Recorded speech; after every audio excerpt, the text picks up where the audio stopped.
دوسرا عمل علماء فرماتے ہیں حسد، کہ مومن مومن سے جلتا ہے، کسی کی ترقی کو نہیں دیکھ سکتا، اسٹوڈنٹ دوسرے اسٹوڈنٹ کی ترقی کو نہیں دیکھ سکتا، ایک مولوی دوسرے مولوی کی ترقی کو نہیں دیکھ سکتا، ایک انجمن دوسری انجمن کی ترقی کو نہیں دیکھ سکتی، ایک تنظیم دوسری تنظیم کی ترقی کو نہیں۔ یہ کہاں سے پیدا ہوتا ہے؟ یہ نگاہ حسد سے پیدا ہوتی ہے۔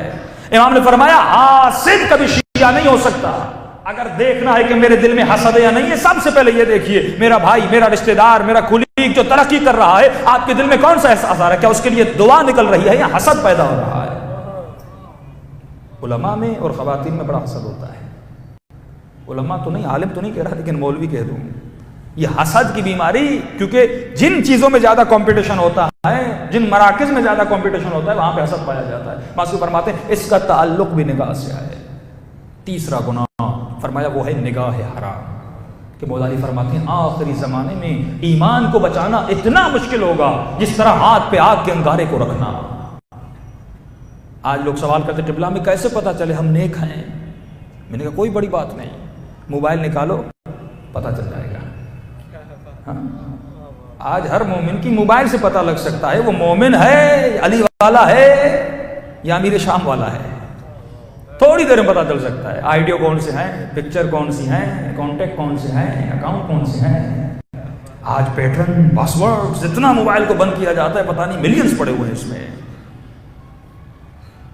ہمارے یورپ کے دوست بتاتے ہیں قبلہ ایک ہمارے بیٹے کو ہم نے گاڑی پہ چڑھایا اور وہ غلطی سے موبائل بھول گیا۔ ابھی 1 گھنٹہ نہیں ہوا تو کہ ڈیڈی میری موبائل، کہ بھائی 1 گھنٹے کے بعد لے لیں گے۔ اس نے کہا کہ میں زندہ نہیں رہ سکتا اپنی موبائل کے بغیر۔ موبائل نہ ہو اس طرح جیسے انسان کا سانس گھٹ رہا ہو۔ آج شیطان جیب میں آ گیا، گھر میں آ گیا۔ پہلے گناہ کرنے کے لیے جگہ ڈھونڈنے کی ضرورت تھی، گناہ کرنے کے لیے کچھ قدم آگے جانا پڑتا تھا، لیکن آج یوٹیوب، فیس بک، واٹس ایپ جہاں کھولے انسان گناہ سامنے ہے۔ اس لیے معصوم نے فرمایا آخری زمانے میں جو اپنے ایمان کو بچاتا ہے اس کا مقام اصحاب رسول سے بلند ہو جاتا ہے۔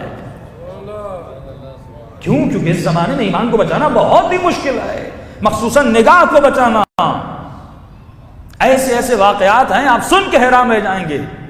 شیخ مفید فرماتے میں نے خواب میں دیکھا کہ سیدہ آتی ہیں اور ہاتھ میں 2 بچے ہیں، فرماتی شیخ میرے بچوں کو پڑھاؤ۔ فرماتے میں نیند سے اٹھا، رونے لگا، مولا مجھ سے کوئی غلطی تو نہیں ہو گئی؟ میں کیا حسن حسین کو پڑھا سکتا ہوں؟ میں ان کی پاؤں کے خاک کے برابر بھی نہیں۔ کہتے وہی منظر جب اپنے مکتب میں بیٹھا ہوا تھا، ایک سید زادی آئی، ہاتھ میں 2 بچے تھے، سید رضی اور سید مرتضیٰ۔ کہا شیخ میرے بچوں کو پڑھاؤ، میں بیوہ۔ فرماتے تعبیر مل گئی، لیکن واقعہ بڑا عجیب ہے۔ ایک مرتبہ نگاہ حرام ہوتی ہے کسی خاتون کو دیکھ کر، لیکن علماء فرماتے ہیں نابالغ بچہ اگر خوبصورت ہے اس کو بھی لذت کی نگاہ سے دیکھنا حرام ہے۔ یہ احتیاط، یہ تدابیر کرنے کے بعد انسان شیخ مفید بنتا ہے، شیخ توسی بنتا ہے، بحر العلوم بنتا ہے، مقدس سردویلی بنتا ہے۔ اس طرح نہیں بنا جاتا۔ آج میڈیا، بورڈ، روڈ پہ چلے جائیں، جہاں جہاں نگاہ حرام، یہ ملکہ جب تک تقویٰ کا نہیں آتا انسان کو، وہ انسان تب تک گناہ سے نہیں بچ سکتا۔ شیخ مفید کا واقعہ سنیے، میں نے جب پڑھا میں حیرت میں رہ گیا کہ یہ مقام شیخ مفید کا کیسے بنا جب اتنی تدابیر کی گئی۔ سید رضی اور سید مرتضیٰ جوان ہوئے، شیخ مفید اپنے شاگردوں میں کنگھی بانٹا کرتے تھے۔ کنگھی کیوں بانٹی جاتی ہے؟ مستحب ہے نماز کے بعد اپنی داڑھی کو کنگھی کریں۔ اب جن کی داڑھی ہے وہ کنگھی کریں، نماز کے بعد داڑھی کریں۔ نبی خدا فرماتے ہیں جو نماز کے بعد داڑھی کو کنگھی کرتا ہے خدا اس کے قرضوں کو معاف کر دیتا ہے۔ عجیب روایت ہے۔ فرماتے رسول خدا نماز کے بعد کنگھی کر رہے تھے کہ یا علی آپ بھی کنگھی کیا کریں۔ کہ یا رسول اللہ کیوں؟ کنگھی کرنے سے قرض معاف ہو جاتا ہے۔ مولا علی گھر گئے، مصلی پہ بیٹھے، نماز پڑھی، کنگھی کرنے لگے۔ سیدہ نے دیکھا کہ یا علی آج داڑھی کو کنگھی کر رہے ہیں، کہ آپ کے بابا نے کہا ہے کہ داڑھی کو کنگھی کرنے سے قرض معاف ہو جاتے ہیں۔ سیدہ نے کہا یا علی آپ کے اوپر بھی کوئی قرض ہے؟ کہ آپ کے اوپر بھی کوئی قرض ہے؟ کہاں سیدہ آپ کا حق ہمارا ادا نہیں کیا۔ کہ یا علی میں نے معاف کر دیا۔ سوال پڑھے محمد والے۔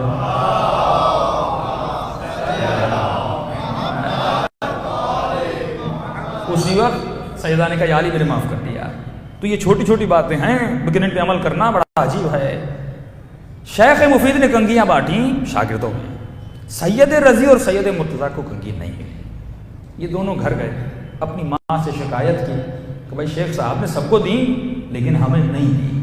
ان کی والدہ آئیں شیخ مفید کے پاس کہ شیخ مفید میرے بچوں سے کوئی ناراضگی ہے، کنگھی نہیں دی؟ شیخ مفید نے تعجب میں پوچھا کہ کیا آپ کے بچوں کی داڑھی اتر آئی ہے؟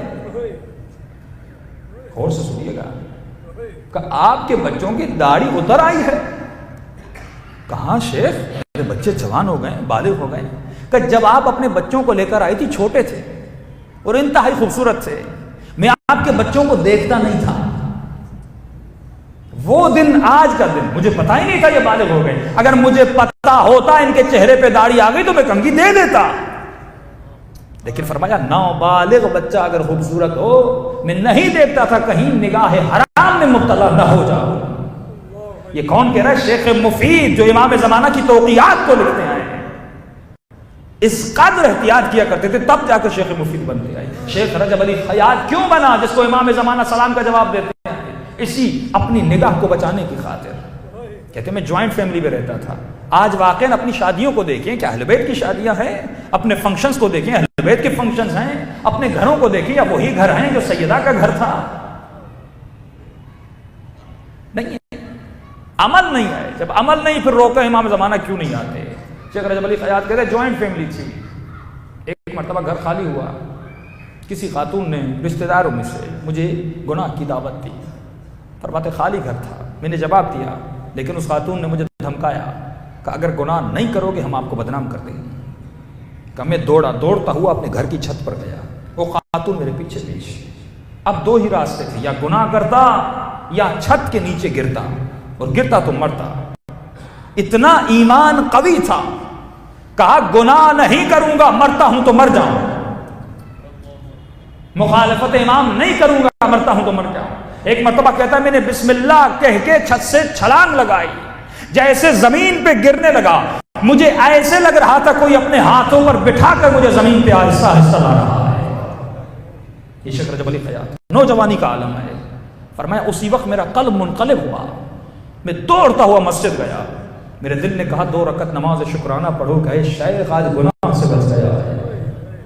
کہتا 2 رکعت نماز شکرانہ پڑھی، لیکن یہ نماز ویسی نماز نہیں تھی جیسے پہلے پڑھتا تھا، اس میں عجیب لطف تھا، عجیب لذت تھی، بس گریا ہی گریا تھا، آنکھوں سے آنسو ہی آنسو تھے، رکوع میں جاتا تھا رکوع نہیں رکتا تھا، سجدہ نہیں رکتا تھا۔ کہتا یہاں پہ جیسے نماز کے آخری سلام پر پہنچا تو میرے مولا نے مجھے جواب دیا وعلیک السلام یا شیخ۔ جب انسان اپنے عمل کو بچاتا ہے، ان کے بہت بڑے شاگرد تھے،